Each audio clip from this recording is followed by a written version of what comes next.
We're now very lucky to be joined by a Middle East expert based out of Tel Aviv in Israel, Mr. Tom Gross.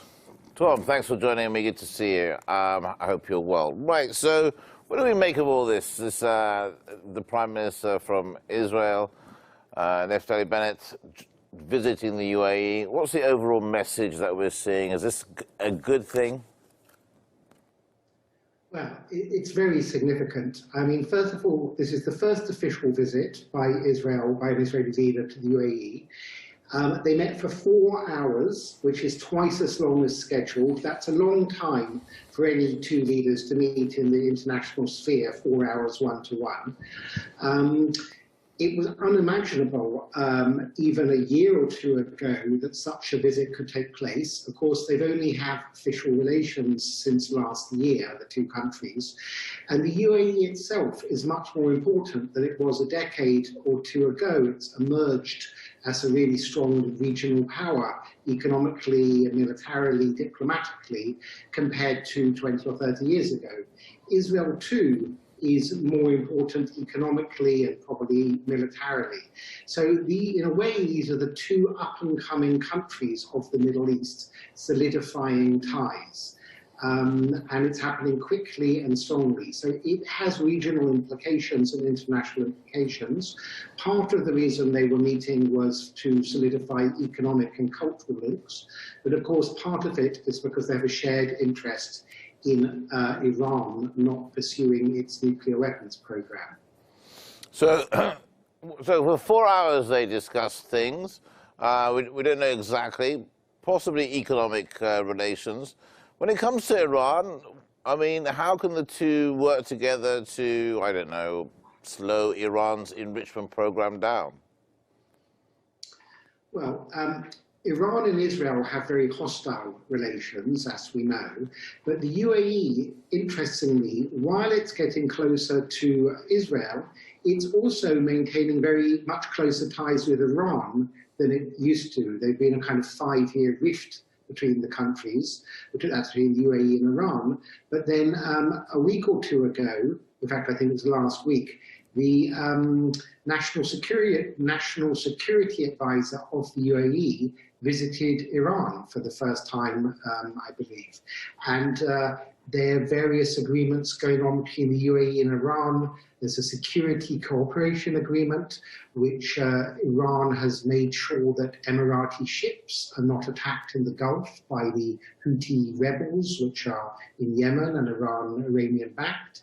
And also, I believe, with Turkey too, the UAE, Iran and Turkey signed a trade agreement last month, allowing goods from Abu Dhabi to be sent overland to Turkey via Iran, which saves a lot of time rather than going around the Suez Canal.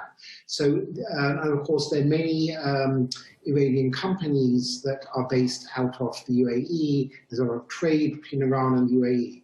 So interestingly, the UAE is definitely moving closer to Israel, but it's also moving closer to Iran. Now, what does this mean for the nuclear issue? Will the UAE be able to use its influence with Tehran to persuade Iran to return to the nuclear agreement, the JCPOA, and to return to an agreement that Israel would be happy with, and Saudi Arabia and other people in Washington and so on?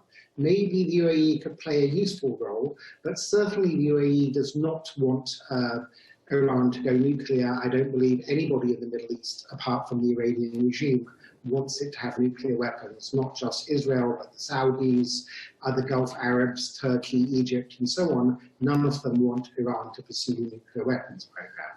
Well, interesting, Tom, that you say that, that the UAE met in Iran. Iran obviously has a lot of sort of influence in the region also, you know, with Iraq. You said Yemen there as well. And you say it's getting close to Israel. Is it completely off the table that the UAE may broker some kind of discussion between Israel and Iran and we stop this hatred forever? I don't think there'll be any public reconciliation between Israel and Iran, but behind the scenes, there may be some kind of diplomatic channels between Iran and Israel via the UAE. Like I said, the Emirati National Security Advisor went and met the Iranian president, the new president in Tehran. I'm sure that Israel would use the UAE to pass messages.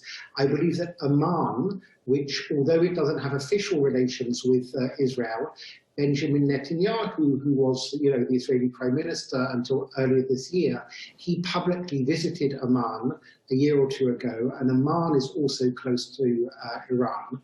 So it wouldn't surprise me if Israel and Iran are passing messages via the UAE or Oman, but whether that will see any kind of breakthrough, I don't know. I mean, people forget that before the Islamic Revolution in Iran in 1979, Israel and Iran had quite good relations. I mean, Israel's national airline, El Al, flew daily from Tehran to Tel Aviv, and there were all kinds of links when the Shah was in power in Iran.